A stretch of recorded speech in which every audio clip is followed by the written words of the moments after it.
नमस्कार, बहुत स्वागत है आपका हमारे इस खास कार्यक्रम में। मैं हूं आपके साथ साधना बत्रा। जय छठी मैया। कार्तिक माह में छठ पूजा का पर्व मनाया जाता है। ये पर्व सूर्य देव को समर्पित होता है। इस पर्व को महिलाएं संतान की खुशहाली और लंबी आयु के लिए रखती हैं। हिंदू धर्म में जहां सिर्फ उगते हुए सूर्य को ही अर्घ्य देने का विधान है, तो वहीं छठ पूजा के तीसरे दिन डूबते हुए सूर्य को अर्घ्य देकर पूजा अर्चना की जाती है। छठ पर्व विशेषकर बिहार, झारखंड, पूर्वी उत्तर प्रदेश में मनाया जाने वाला एक प्रमुख हिंदू त्योहार है। 4 दिवसीय व्रत सूर्य देव और छठी मैया को समर्पित है। इस पर्व का धार्मिक और सांस्कृतिक दोनों ही दृष्टियों से कितना महत्व है, जानेंगे पंडित आचार्य धनंजय नाथ तिवारी जी से। पंडित जी, बहुत स्वागत आपका। धन्यवाद। नमस्कार। नमस्कार पंडित जी। पंडित जी, छठ पूजा का क्या कुछ विशेष महत्व है, तमाम दर्शकों को बताइए। जी साधना जी, जैसा आपने कहा, प्राचीन काल से, आदि काल से 4 दिन इस पर्व में, इस त्योहार में बड़े महत्वपूर्ण बताए गए। और यदि इसको धार्मिक दृष्टिकोण से देखा जाए तो सनातन धर्म में बहुत ही प्राचीन इसकी कथा। आप सभी दर्शकों को मैं वो कथा बताना चाहता हूँ। बिल्कुल। हम सब लोग जैसा जानते हैं, हमारे यहाँ धर्म शास्त्र में ये लिखा हुआ है, हम लोग जब भी कोई अनुष्ठान करते हैं, शादी विवाह करते हैं या कुछ भी करते हैं, तो अक्सर पंडित जी लोग पूछते हैं आपका गोत्र क्या है। तो हम लोग बताते हैं कि कश्यप गोत्र। हम सब लोग सुनते हैं। कश्यप ऋषि ने ही राजा प्रियव्रत को ये आशीर्वाद दिया था और इसकी पूरी विधि बताई थी कि कैसे छठ व्रत के नियम का पालन करें। और आप सभी दर्शकों को मैं बताना चाहता हूं, ये तो एक छोटी सी बात मैंने बताई। प्राचीन में जब हम महाभारत की घटना का जिक्र करते हैं तो महाराज कर्ण का जिक्र न हो यह संभव नहीं है। महाराजा कर्ण, जो इनको की अंगराज कर्ण कहते हैं, जैसा कि अभी अभी साधना जी आपने बताया, बिहार, झारखंड, वहां पर यह पर्व बड़े धूमधाम से मनाया जाता है। अब तो पूरी दुनिया में मनाया जाता है, लेकिन प्रमुख रूप से अगर कोई आज भी कहता है तो कहता है कि बिहार। झारखंड तो बाद में अलग हुआ, पहले तो बिहार में ही था। आप सब दर्शकों को मैं इस विषय पर आपका ध्यान आकृष्ट कराऊंगा। अंगराज कर्ण, जो अंग देश है ना, वो झारखंड के पास का ही है। अब तो कई अलग अलग जिलों में, अलग अलग राज्यों में पूरे देश का अलग प्रकार से वर्गीकरण हो गया है। वो जो अंग प्रदेश है वो वहीं आता है और कर्ण वहीं के राजा थे। और हम सब लोग जानते हैं कि कर्ण सूर्य देवता के कितने बड़े उपासक थे। आज भी हम लोग सूर्य देवता को अर्घ्य देते हैं। महाराज प्रियव्रत भी ऋषि कश्यप के पास गए थे। ऋषि कश्यप ने तो हमेशा के लिए आशीर्वाद दे रखा है कि जिस किसी को भी, कोई भी संतान, सब लोग मेरे संतान है। यदि आपको लगता हो कि मेरा कोई गुरु नहीं है तो शिव जी आपके गुरु हैं। यदि आपको लगता है कि पंडित जी, आचार्य जी, मेरे गोत्र का कुछ पता नहीं है, तो कश्यप गोत्र है। ऐसे तो अलग अलग गोत्र है, सांडिल्य गोत्र है, भारद्वाज गोत्र है, कई गोत्र है। सप्त ऋषि मंडल से इसकी व्याख्या होती है। कश्यप ऋषि ने यह आशीर्वाद दिया है और कश्यप ऋषि ने ही इसकी विधि बताई थी।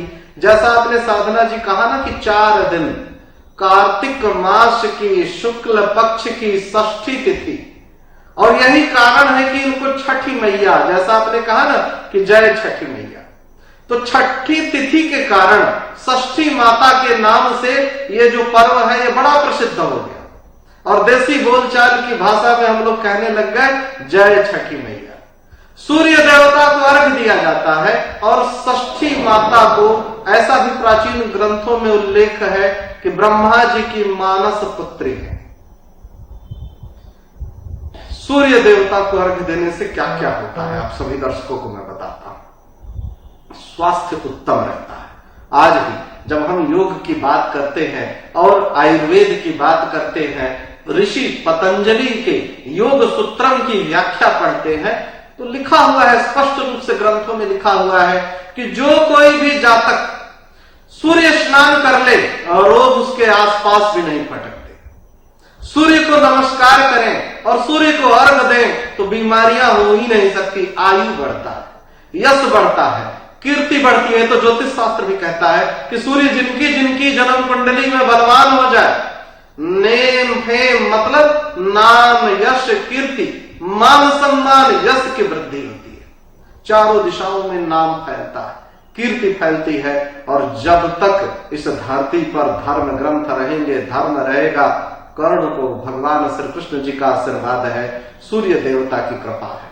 कर्ण का नाम यश कीर्ति सदैव शुभता के साथ रहेगा। और वो भी तब कि आप देखिए कि दुष्ट दुर्योधन के साथ खड़े होने के बाद भी कर्ण की कीर्ति में कोई हानि नहीं हुई, कर्ण के यश में कोई मतलब किसी प्रकार की नकारात्मकता नहीं है।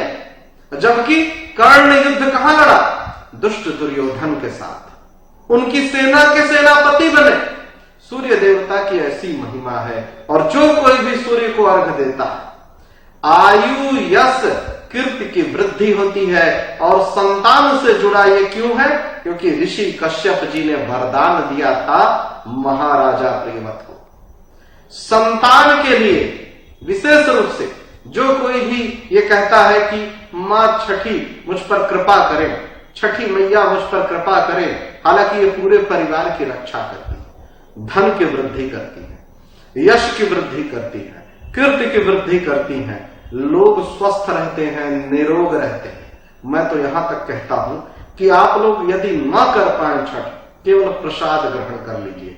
इकलौता ऐसा ये पर्व है, प्रसाद की विधि इतनी स्वच्छता, इतनी निर्मलता से ये विधि है कि आप देखेंगे तो आप खुद समझेंगे।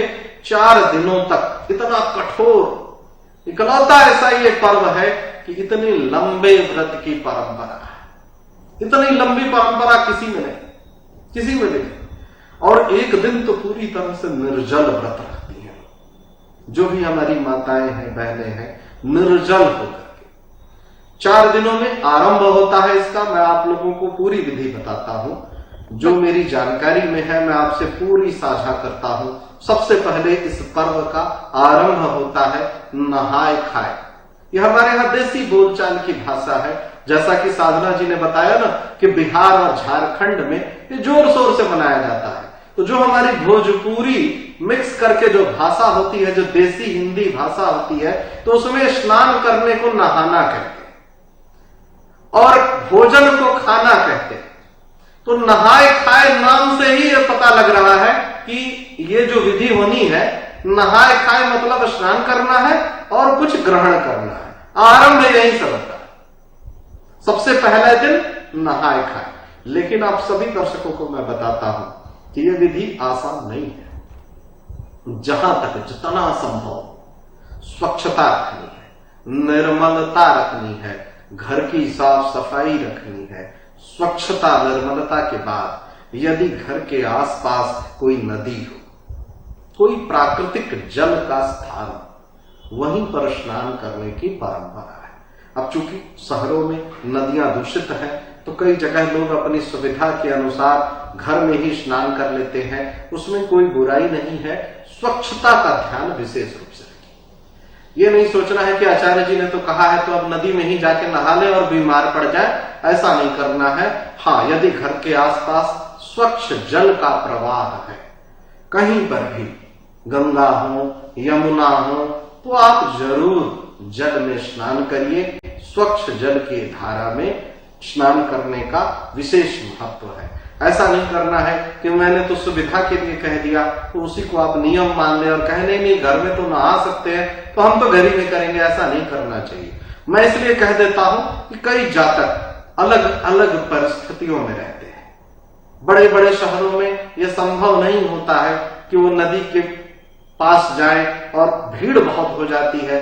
तो कहीं ना कहीं आयु के अनुसार, स्वास्थ्य के अनुसार, अपनी क्षमता के अनुसार निर्णय लेना चाहिए। बिल्कुल पंडित जी, देखिए क्योंकि जिस तरह से आपने बताया है कि छठ पूजा की जो पूजा की विधि है वो काफी ज्यादा विशेष भी रहती है, क्योंकि 4 दिन का ये पावन त्योहार है। चाहे झारखंड हो, चाहे बिहार हो, चाहे यूपी या फिर उत्तर प्रदेश वाली साइड भी इस त्योहार को बड़ी ही धूमधाम के साथ मनाया जाता है और एक अलग ही मान्यता होती है।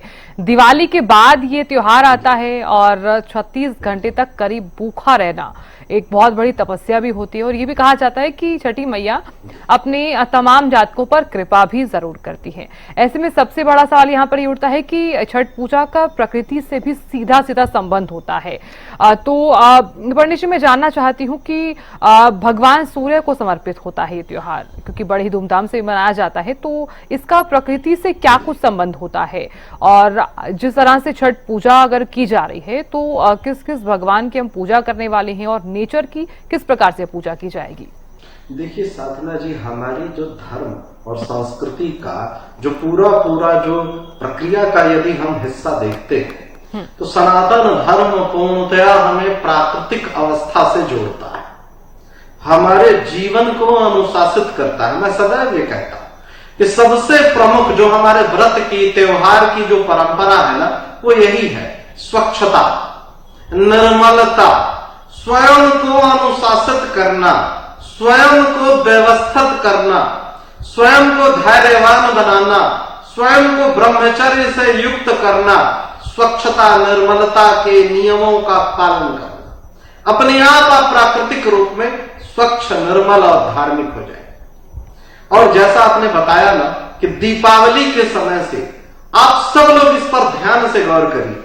आप देखिए धनतेरस अर्थात त्रयोदशी तिथि से जो ये त्योहार की परंपरा शुरू होती है, त्रयोदशी के बाद नरक चतुर्दशी आती है, फिर उसके बाद छोटी दिवाली से जो अमावस्या की तिथि है, हालांकि इस बार थोड़ा सा भ्रम रहा कि दो दिन अमावस्या रही, उसके बाद प्रतिपदा को गोवर्धन पूजा होती है, द्वितीया को यम द्वितीया भैया दूज होता है, और ठीक षष्ठी तिथि को, अमावस्या से षष्ठी तिथि को छठ माता का पूजन होता है।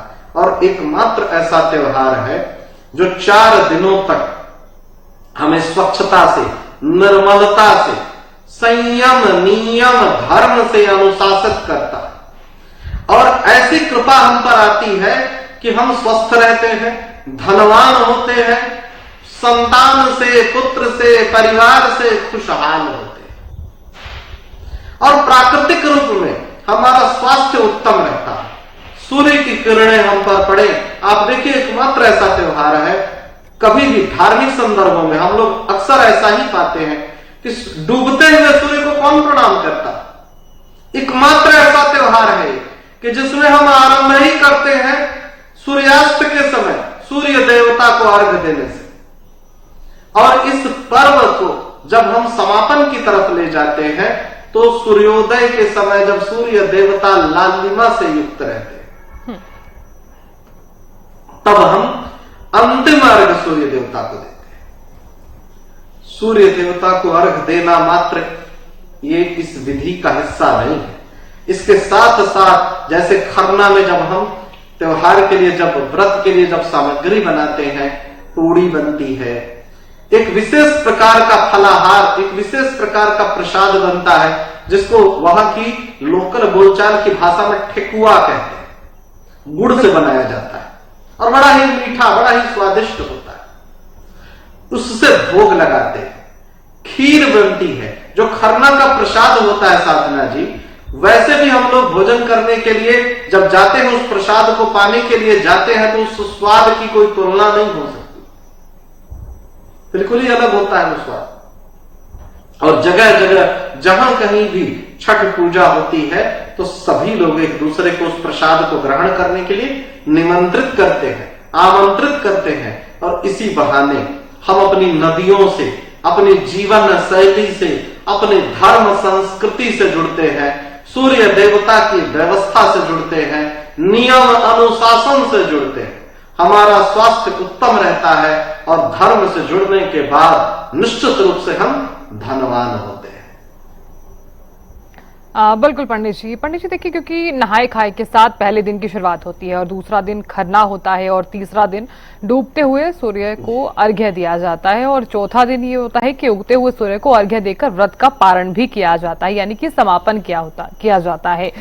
लेकिन ऐसे में क्योंकि आप जिस तरह से बता रहे हैं पूजा की विधि और तमाम चीजों का आप जिक्र भी कर रहे हैं, तो इस बार की जो छठ पूजा है वो तमाम जातकों के लिए कितनी ज्यादा खास रहने वाली है? और इस बार क्योंकि कहा जा रहा है कि इस बार की जो छठ पूजा है वो काफी ज्यादा शुभ भी चीजें रहने वाली है।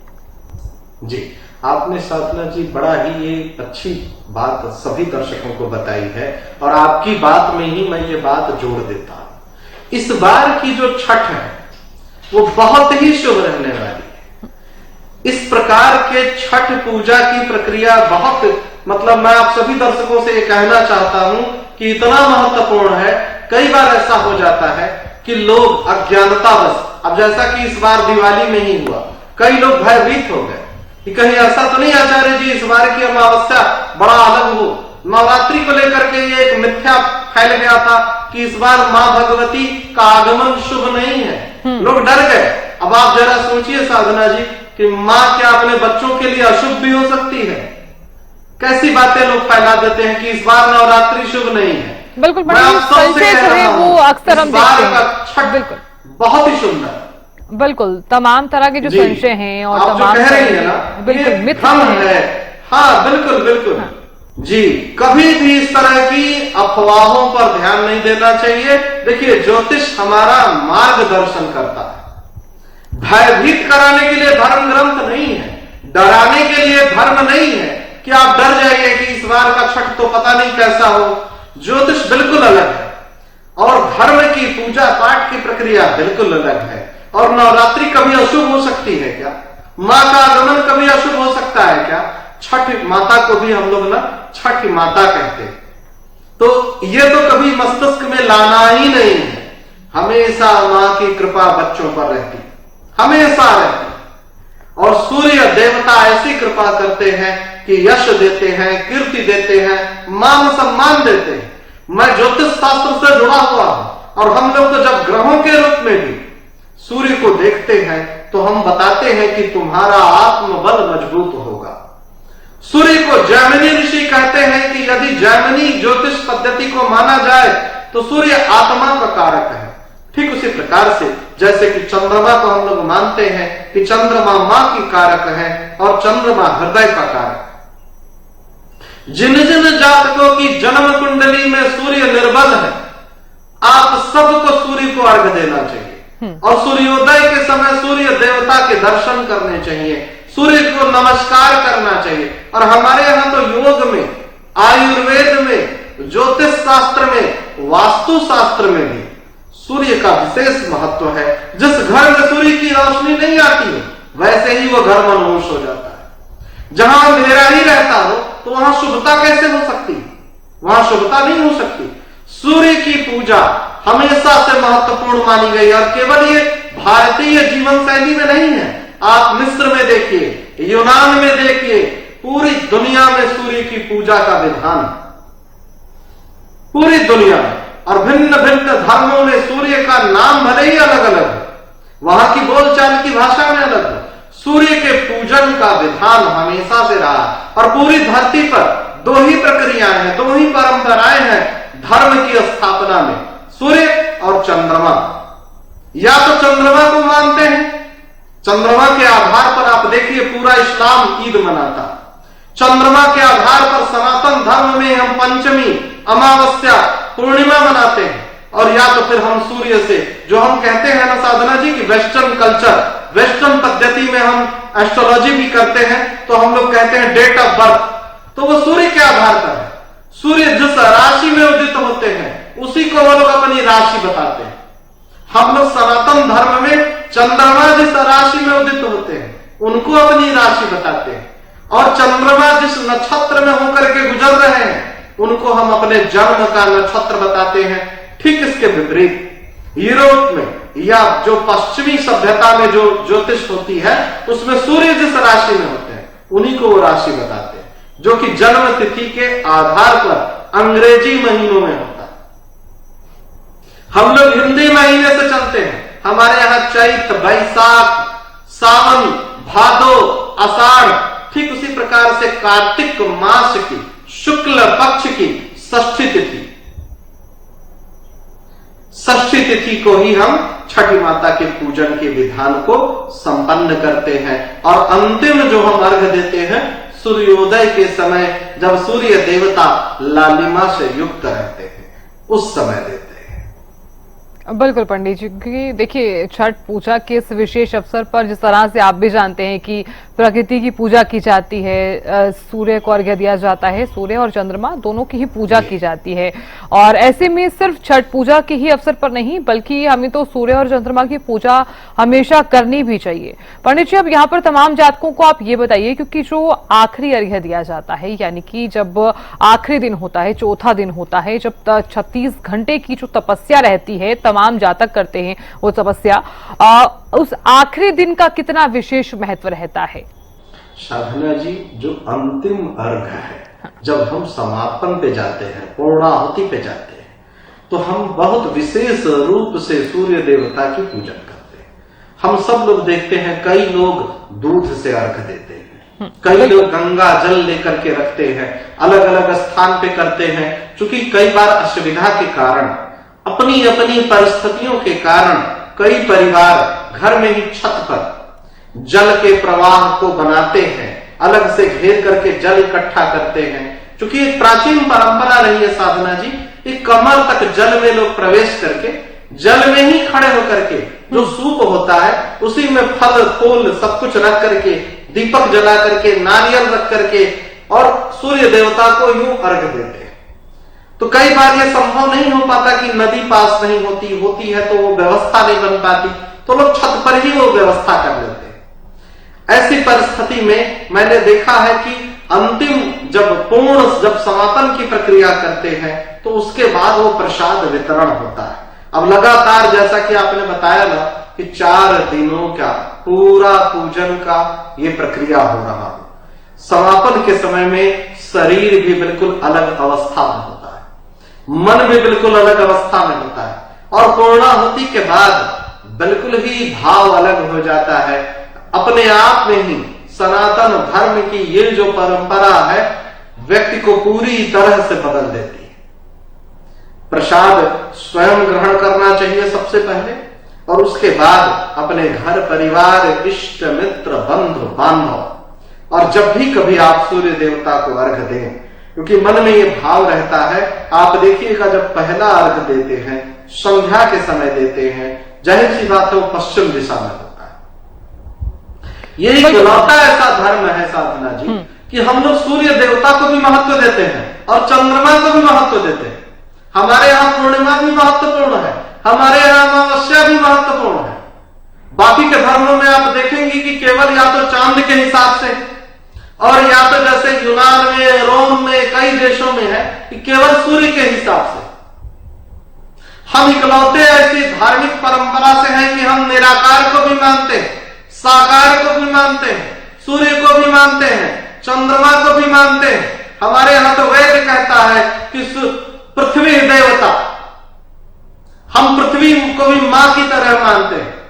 और हम इकलौती ऐसी परंपरा से हैं कि जो ये संस्कृत में श्लोक का पठन पाठन करते हैं कि अंतरिक्ष शांति, हम पूरे ब्रह्मांड की शांति के लिए शांति पाठ करते हैं, और हमारे अंदर कोई भेदभाव नहीं है। पृथ्वी शांति, ये मंत्र हमारी ही परंपरा में, हमारे अंदर कोई भेदभाव नहीं है। और एक और छोटी सी बात आप सभी दर्शकों को मैं बताना चाहता हूं।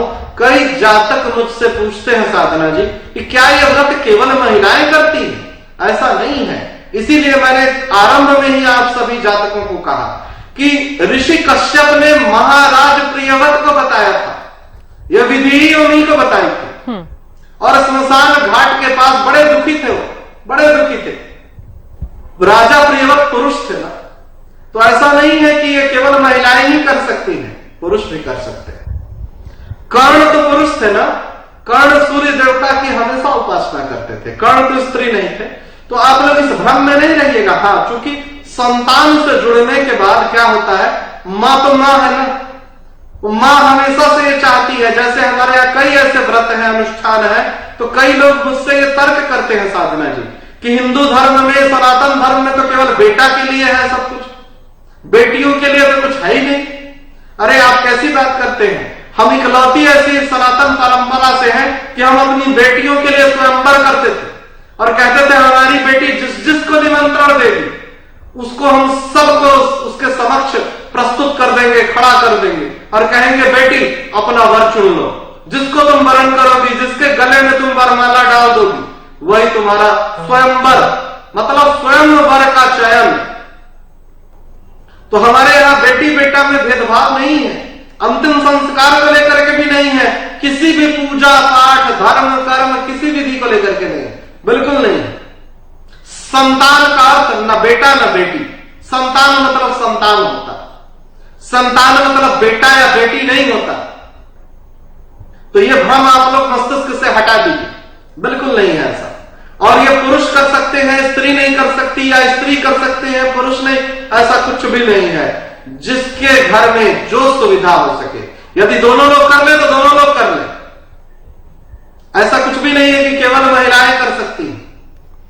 बिल्कुल पंडित जी, कई धर्म ग्रंथों में साफ साफ ये लिखा हुआ है कि पुरुष खूब धूमधाम से इस व्रत को करे। बिल्कुल पंडित जी, क्योंकि तमाम जातक जो हैं छठ पूजा का जो ये विशेष अवसर है बड़ी धूमधाम के साथ मना भी रहे हैं और काफी ज्यादा उत्सुक भी नजर आ रहे हैं।